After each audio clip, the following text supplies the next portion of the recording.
Sir, it's time for you to stop this unhealthy behavior. You can't spend the rest of your life alone, dressed in black, and staying up all night. Good night, Alfred. Sir, it's morning. You need to take responsibility for your life, and it starts by raising your son. I'm sorry. I literally have no idea what you're talking about. The young orphan you adopted at the gala.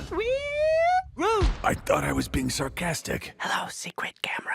Hi, welcome to What the Flick. I am Christy. That is Lonzo. That is Matt. We all saw the Lego Batman movie. It is not a sequel. It is a spin-off. It's part of the Lego Cinematic Universe. Is that what we can call it? Sure. I guess. All right. So describe it, please. Yeah. So the Lego Cinematic Universe, as we know, encompasses lots of properties, but this one dives deep into the world of Batman, voiced again by Will Arnett. The Joker, who is Zach Galifianakis, has another nefarious plot to destroy Gotham City, and Batman stops him, but Batman also breaks Joker's heart by telling him that they don't have a relationship, and he fights other villains on the side, and he's not committed to anybody. So this movie is about Batman becoming less of a jerk and accommodating a family that it would include Alfred the Butler, voiced by Ray Fiennes, young ward Dick Grayson, who's Michael Cera, and Gotham City's new police commissioner, Barbara Gordon, voiced by Rosario Dawson, who graduated top of her class at Harvard for Police.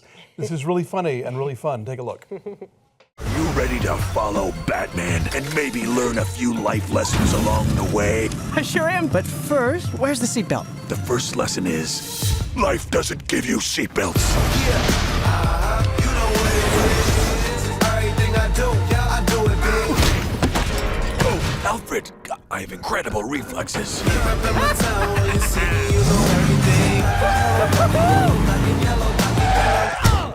Oh my goodness. I am so sorry. As soon as I get back to the Batcave, I will make sure that Alfred puts seatbelts on there. But for the time being, I'm just gonna put my arm right here, and we're just gonna gently ease out of here. Real gentle like.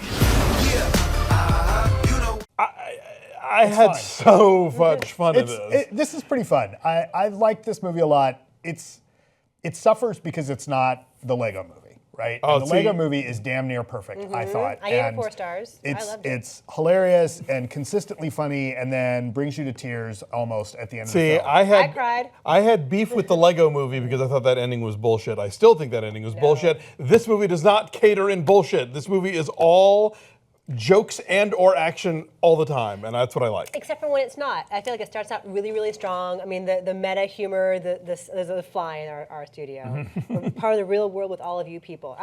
It starts out strong. All of you lovely people out there in the dark. Come on. What do you mean, you people? So you can't say that. Will Arnett, he can do this in his sleep. It's a perfect fit for his voice and the arrogant nature of every character he plays. It's funny. It's referential off the top. It's very quick, and then I feel like it drags for a big stretch, and then there are so many villains. They do go deep into all the various I did Batman not know villains. Condiment King was a real thing, but it is. And I saw Right, even Patton Oswalt tweeted, like, I had to Google Condiment King. So when you're stumping Patton Oswalt on comic book stuff, you've won. And then a bunch of villains from other properties. Yeah, no, not to be a spoiler. not to give it away, but I feel like there are too many, and they almost have like an embarrassment of riches in the voice cast they've been able to get, to the extent that you can't even appreciate each character because they all zip by so fast. And the other thing, and I know I'm totally gonna get slammed for this, whatever, is that visually I found it a little muddled in a way that the original Lego movie was not. Like, part of what's so cool about the first Lego movie is the tactile nature of it. And you can see a lot of little smudge marks, and you can hear things snapping into place and feel the weight of them on each other. And this feels like when things are transforming into other kinds of vehicles, it's like a big blurry mishmash of color and light and darkness, and then it's done. And I felt like I didn't feel like quite the connection of detail here. It's not the same directors as the Lego movie. No, it's a guy from Robot Chicken, and I think this is a Robot Chicken movie in terms of it's a lot of fast jokes and a lot of deep cuts. And yeah, I mean I think what we have to appreciate for movies like this that want to just give you this barrage of jokes, there has to be some sort of structure for it to rest upon. Like in Airplane, you actually do have to give a shit that the plane is going to land, you know?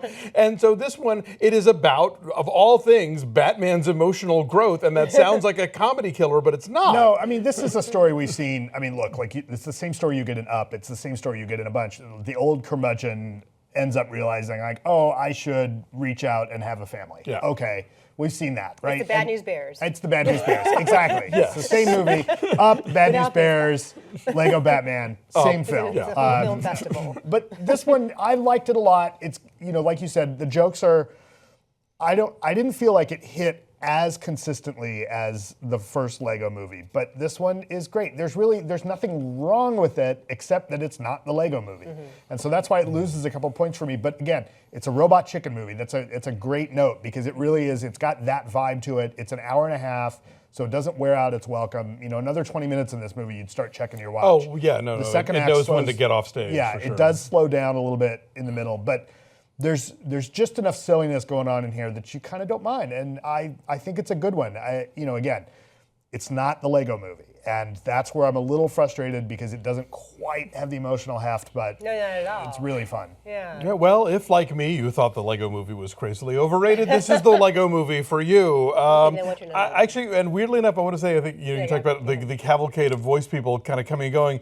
It's a relatively small performance, but I think my favorite one is blanking on her name, Kimmy Schmidt. Ellie Kemper. Ellie Kemper. As the floating brick. Yeah. Yeah, Yes. that was adorable. That's a really cute And Ray idea. Fiennes is Alfred. Oh yeah, That's no, Very he's cute. great. dry, very fun. Yeah, I mean, it's They're all good. It's a I mean- ridiculous voice cast, but some of them, like, they have one line, and I was looking later on online, like, oh, is that who that was? Like, I guess you have Channing Tatum and Jonah Hill here in various forms. And, But I also love the fact that they are not afraid to make Batman an absolute jerk.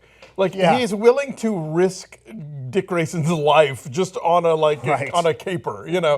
And it's not until later that they give him somewhere to come back from, you know. And I think you're not going to often see a character who's this established just portrayed as this much of a dick, you know, as opposed to like in a Zack Snyder movie when his dick is just supposed to be his heroic quality, you know. no, but he's like Job, right? Like Job at Arrested Development. And you just have a little I thought you meant in the Bible. I was like, whoa, okay, we're getting Bible and deep TV now. shows, Arrested Development. No, but like Job, you know, you have a little Arrested Development reunion with him and Michael Cera here.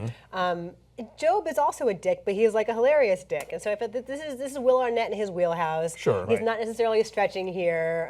But yeah, he's it awful, works. but we're all supposed to enjoy him being awful. Well, yes. So I there you do go. I feel bad endorsing a movie that is executive produced by Steven Mnuchin, but what are you gonna do? I saw that.